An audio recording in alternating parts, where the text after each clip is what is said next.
אני פונה אליך, נשיא הרפובליקה האיראנית, עלי חמינאי. הגענו לאחרית הימים, הגענו לשעת האמת, הגענו לסוף הבירור ההיסטורי, הגענו ליום הדין. נדרש מאיתנו לדבר גלויות, להעמיק לשורשי הדברים ולגלות את הזהות האמיתית שלנו. מי אנחנו באמת? את מה אנחנו מייצגים? למה כל כך חשוב לכם להשמיד אותנו? והכי חשוב, מי כאן הולך לנצח ובגדול?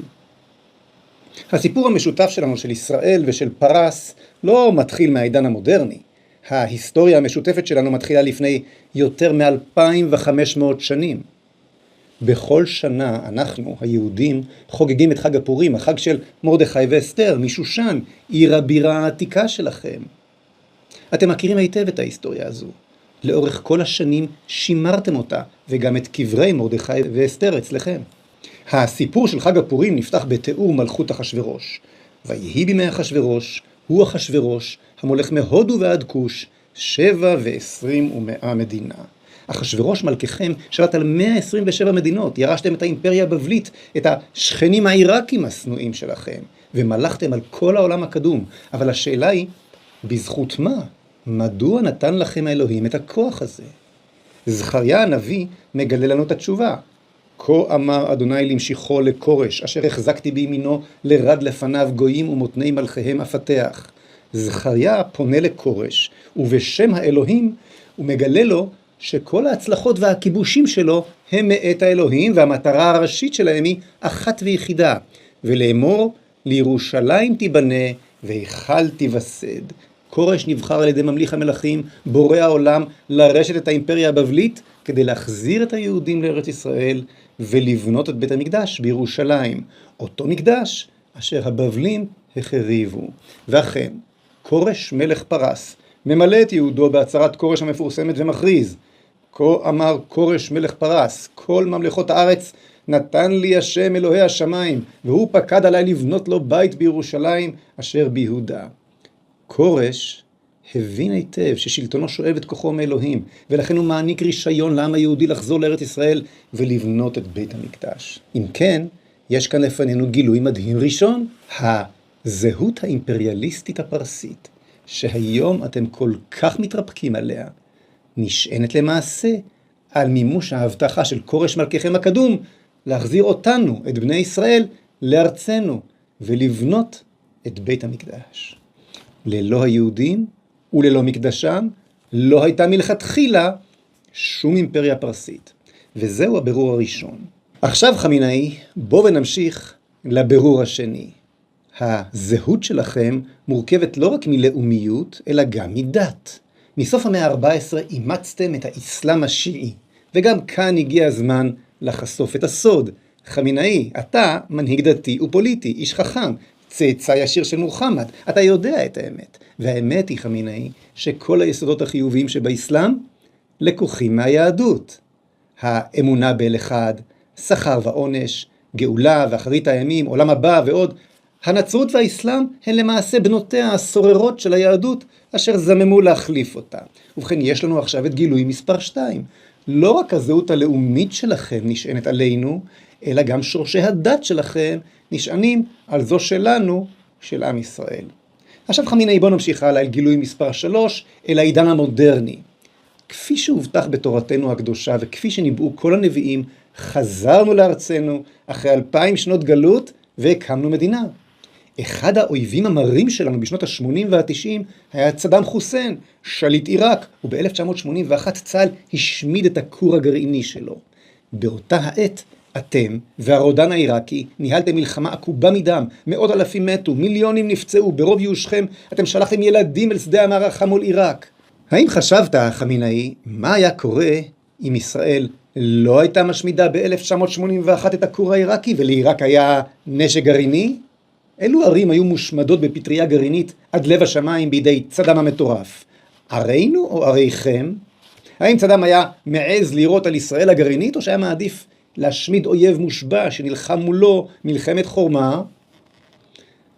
בוא חמינאי, בוא נשיר מבט אל המציאות ולא נכחיש אותה. האמת היא שהשמדת הכור העיראקי בידינו הצילה אתכם מהשמדה גרעינית. אם כן, בבירור ההיסטורי גילינו 3 דברים. 1, שהזהות הלאומית האימפריאליסטית שלכם נוסדה בזכותנו. 2, גם הזהות הדתית שלכם יונקת ישירות מדתנו. ו3, גם את קיומכם הפיזי כיום אתם חייבים לנו ולפעולה שלנו נגד עיראק. ולמרות כל זאת, חמינאי, בחרתם לנסות להשמיד אותנו. למה? מה מניע אתכם? מה גורם לכם להשקיע כל כך הרבה מאמצים כדי למחוק אותנו? למחוק את העם שאתם חייבים לו את קיומכם הפיזי, הלאומי והדתי. את התשובה נמצא בהבדל המהותי שבין החזון היהודי לחזון האסלאמי. אתם רוצים לממש גאולה שיעית, אסלאמית בדרכו של מוחמד, כלומר לכפות את אמונתכם על כל העולם בכוח. אתם מאמינים שאת האלוהים צריך לכפות על האדם. לאדם אין בחירה, הכל מן אללה, ודין אללה, ודין מוחמד בסייף. את הנשים שלכם שלא מכסות את פניהם ברעלה אתם עוצרים. את המפגינים בני עמכם אתם מענים ומעלימים ללא משפט. ואלה רק כמה דוגמאות קטנות. בשם המהפכה האסלאמית, וכמשקל נגד למדינה החילונית של השח, הפכתם את איראן לגיהינום דתי. ואת הגיהינום הזה אתם רוצים לייצר למזרח התיכון ולכל העולם. לקחתם את יסודות האמונה באל אחד והכפפתם אותם לרצח ולאונס, לעבדות, לטרור, לשעבוד פיזי ומנטלי. הבאתם כללה לעולם. כל האמצעים הוכשרו בידכם להכנעת האדם בכוח האל כביכול. זוהי דרככם. ואילו אנחנו מאמינים בדרך הפוכה לחלוטין. אנחנו מאמינים בגאולה מתוך חירות אמיתית, ומתוך בחירת האדם באלוהים חיים, להביא ברכה לעולם. החיים והמוות נתתי לפניך, הברכה והכללה, ובחרת בחיים. כך נאמר אצלנו. אנחנו מאמינים שסוד הגאולה הוא הבחירה, בחירתו של האדם החופשי, ללא כפייה, ללא שיעבוד וללא טרור. רק כשהאדם החופשי יוכל לבחור באלוהיו מתוך הרצון להתחבר למקור החיים והמוסר, למקור הטוב והברכה, רק אז תגיע האנושות לגאולתה השלמה. אתה מבין, חמינאי? אנחנו עם שנולד ביציאת מצרים עם בשורת חירות מהפכנית, בשורה שקוראת תיגר על הרודנות ועל העבדות. אנחנו חזרנו לארצנו אחרי 2000 שנה לבשר לעולם כולו את גאולת אחרית הימים, גאולה שמאמינה באדם ובבחירת האדם החופשי באלוהיו, כי בצלם אלוהים עשה את האדם. עבורנו כל אדם הוא מלך, כי בכל אדם יש צלם אלוהים, צלם אלוהים שאתם איבדתם. האמת חייבת להיאמר, אנחנו לא במאבק הגמוני על המזרח התיכון, אנחנו במאבק שורשי וזהותי. יש בינינו יריבות אידיאולוגית, ולכן ישראל היא קוץ ביניכם. חזון החירות שלנו הפוך לחזון השיעבוד שלכם. אם אנחנו צודקים ואתם טועים, אזי לחזון שלכם אין קיום בעולם, ולכן ורק לכן אתם להוטים להשמיד אותנו. נשיא הרפובליקה האיראנית, עלי חמינאי. זוהי שעת האמת. זהו יום הדין. החיים והמוות נתתי לפניך, הברכה והכללה, ואתה, חמינאי, אתה בחרת במוות. בחרת להיות הממשיך של המן, והשכחת מלב את כורש. בחרת בג'יהאד הפגני, וזנחת את אלוהי אברהם. בחרת לחמש את חיזבאללה, בחרת לאמן את מפלצות האדם של חמאס. בחרת להקים מיליציות בסוריה ובעיראק, בחרת לפתח נשק גרעיני. אתה מדמיין שאתה על דרך המלך להבאת המהדי שלכם, ואינך מבין שאתה בדרך החשוכה ביותר הישר אל הגיהינום. כשקראת תיגר על העם שבו בחר האל, בחרת בכללה, בחרת בתבוסה, בחרת בהשפלה.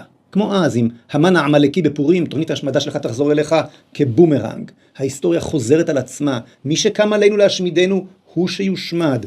מי שקם לקטוע את גאולת העולם הוא שיקולל לנצח. בשם אלוהי ישראל אנחנו נילחם על האמת, על הצדק ועל החירות. נשמיד אתכם בכל החזיתות, ומי שענה למרדכי ואסתר בשושן הבירה, הוא יעננו. במלחמה הזו ננצח ניצחון היסטורי, ניצחון הטוב על הרע, ניצחון החיים על המוות, ניצחון הברכה על הכללה. וכשננצח, נשלים את חזון האמת של הנביאים כמו בימי כורש, נבנה את ארמון האלוהים, נבנה את בית המקדש בירושלים בירתנו, נדליק את מנורת המקדש ונאיר את בשורת החירות, החיים והשלום לעולם כולו.